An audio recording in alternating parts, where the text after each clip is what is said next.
Buenos días, profesor Borja. Mi grupo conformado por Javier Beláñez, Sebastián Flores, Ángela Bendaño y mi persona, Samuel Flores, le vamos a hablar sobre la intoxicación por etilenglicol.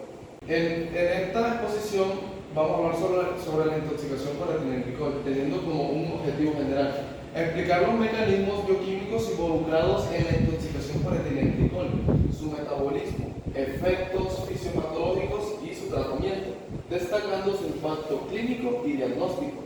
Y como objetivo específico vamos a tener describir la ruta metabólica del etilenglicol y sus principales metabolitos tóxicos. Y como segundo objetivo vamos a tener analizar las consecuencias bioquímicas y clínicas, especialmente los efectos de la hipocalcemia asociadas a esta intoxicación. Como introducción del trabajo, podemos decir que la intoxicación por etilenglicol es una urgencia médica grave, que puede causar daño neurológico, cardiopulmonar y sobre todo renal. Causa síntomas de embriaguez sin aliento alcohólico y va a causar una acidosis metabólica con una brecha aniónica muy elevada. Rápidamente puedo mencionar que el tratamiento se da por la administración de etanol o fomepizol, bicarbonato para regular la acidez metabólica y en casos severos hemodiálisis.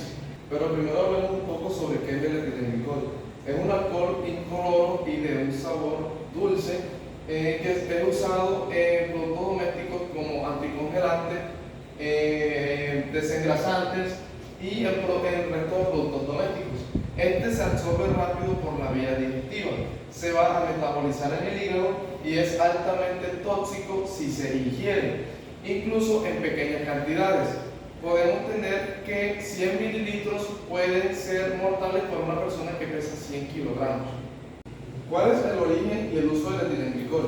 Este es un derivado del óxido de etileno, producido sintéticamente en la industria química y se usa principalmente como en anticongelantes en radiadores de automóviles.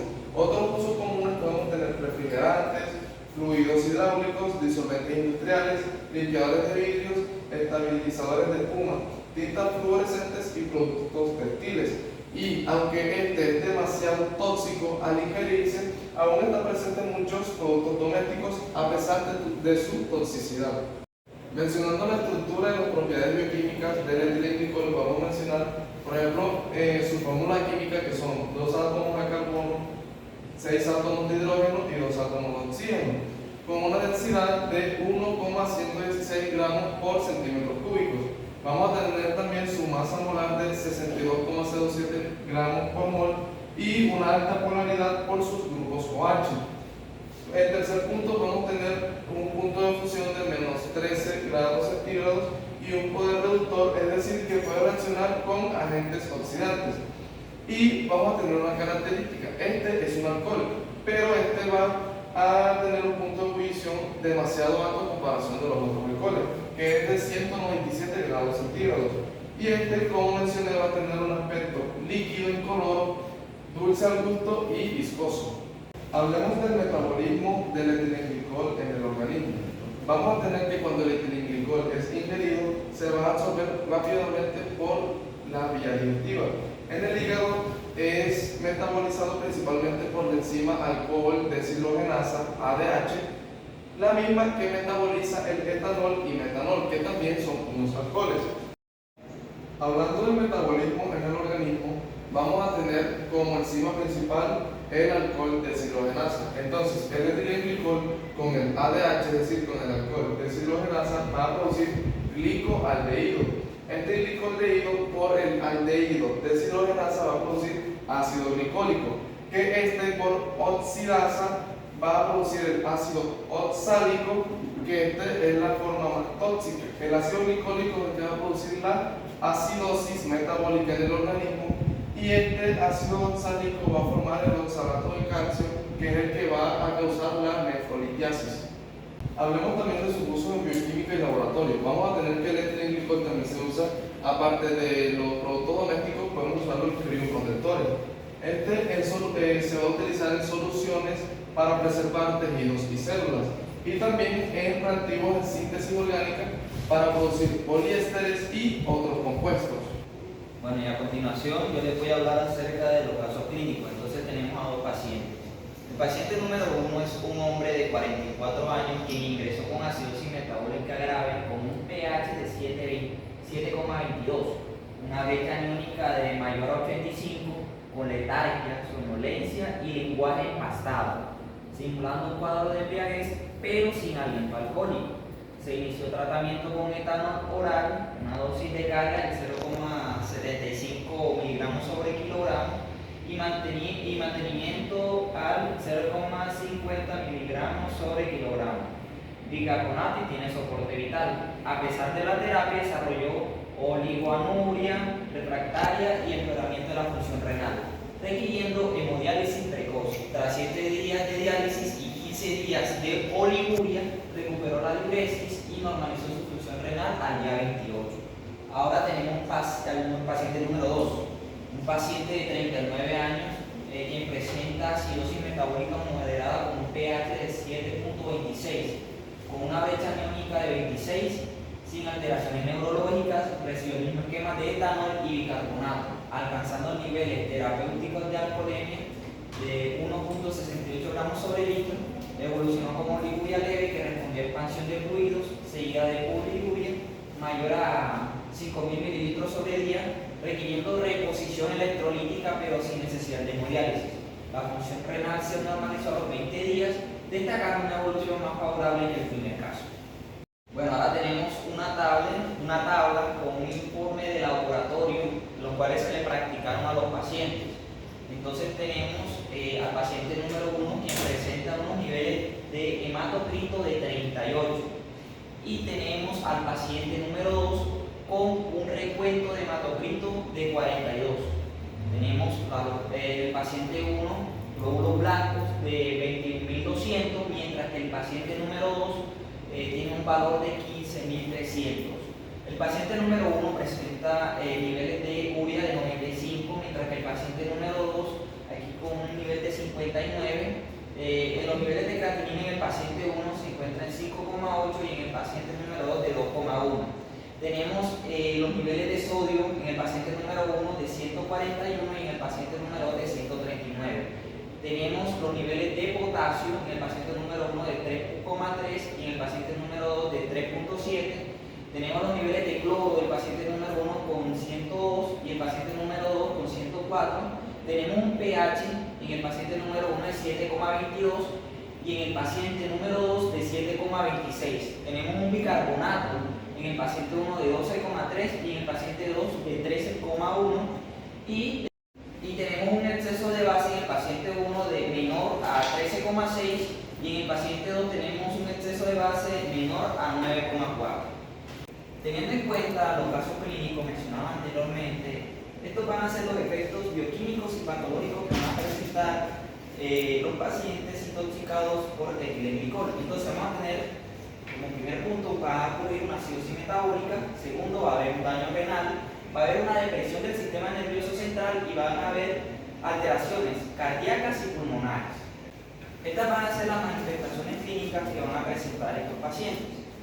Como primero vamos a tener la fase 1, que es la fase neurológica, que va a ocurrir entre 30 minutos a 12 horas, en la cual el paciente va a presentar síntomas como de embriaguez, euforia, mareos y síntomas similares a la intoxicación etílica.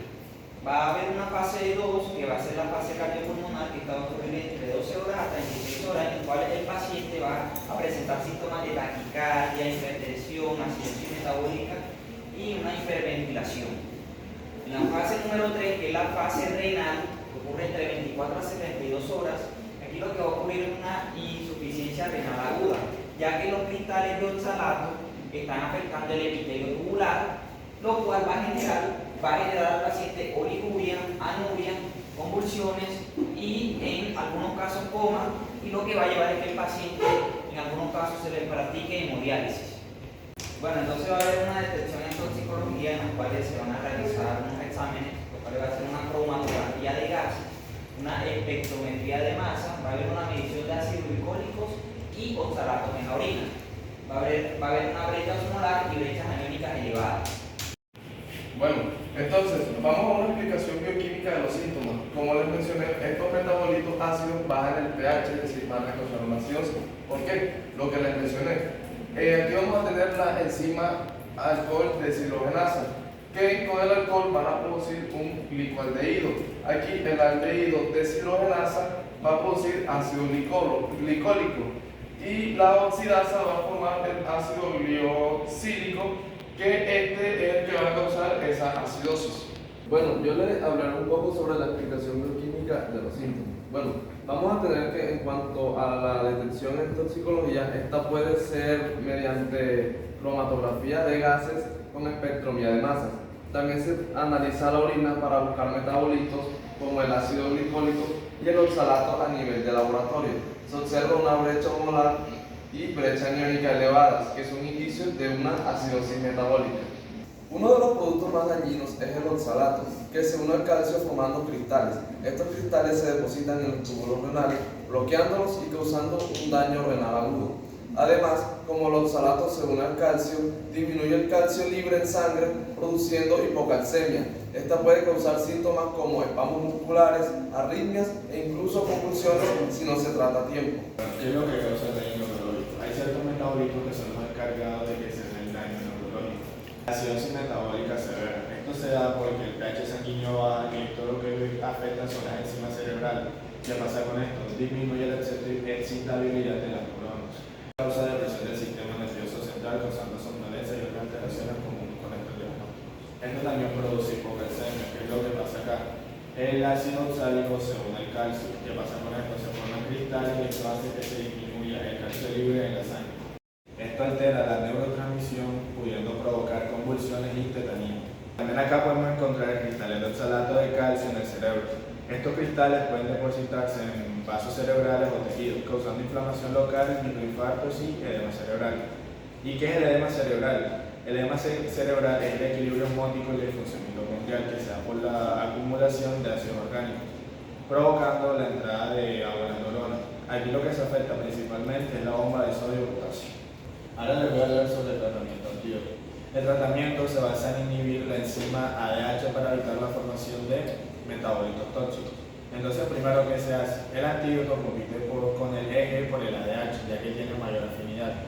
El segundo paso es el fomepizol. Este es un inhibidor específico de la ADH. Y por último, se da la hemodiálisis, que esta se da para eliminar el eje y sus metabolitos, que estos son los tóxicos, que son los que se encargan de producir las mayores afecciones al cuerpo. Ahora les voy a hablar sobre las patologías asociadas. Les voy a hablar primero sobre la intoxicación por metanol. El metanol es metabolizado por la misma enzima, el alcohol deshidrogenasa, generando un formaldehído y luego genera un ácido fórmico. Este último es muy tóxico, especialmente para el nervio óptico, y puede causar ceguera irreversible. También genera acidosis metabólica severa. Ahora les voy a hablar sobre la segunda patología asociada, que es la intoxicación por el isopropanol. Este se convierte en acetona, que es un metabolito menos tóxico. Aunque no genera acidosis con la unión GAP elevada, produce una depresión significativa del sistema nervioso central. Comparte el primer paso metabólico con el etilenglicol, pero con consecuencias menos severas. Y por último les voy a hablar sobre la conclusión. La intoxicación por el etilenglicol es una emergencia médica que puede causar daño neurológico, cardiopulmonar y renal. El diagnóstico debe sospecharse ante una embriaguez sin aliento alcohólico y acidosis metabólica. Y el tratamiento debe iniciarse lo más rápido que se pueda con etanol o fomepizol. Soporte general, si es necesario, una hemodiálisis. Con lo cual se puede deducir también que el daño no proviene del etilenglicol en sí, sino de sus metabolitos, que son los tóxicos. La acidosis y la hipocalcemia son determinantes en el